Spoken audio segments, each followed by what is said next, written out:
How to create a new notebook in Microsoft OneNote. Hey everyone, welcome back to the channel. If you are new here, don't forget to hit the subscribe button and turn on the notification bell to not miss any updates.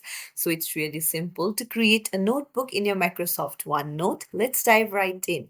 Open up any browser, head over to your OneNote and make sure that you're logged in with your Microsoft account. Then right there on the home page, you can see create new notebook option. You just need to tap on it and that's it. Microsoft OneNote will create a new notebook for you. And then you can create anything there. It's as simple as that.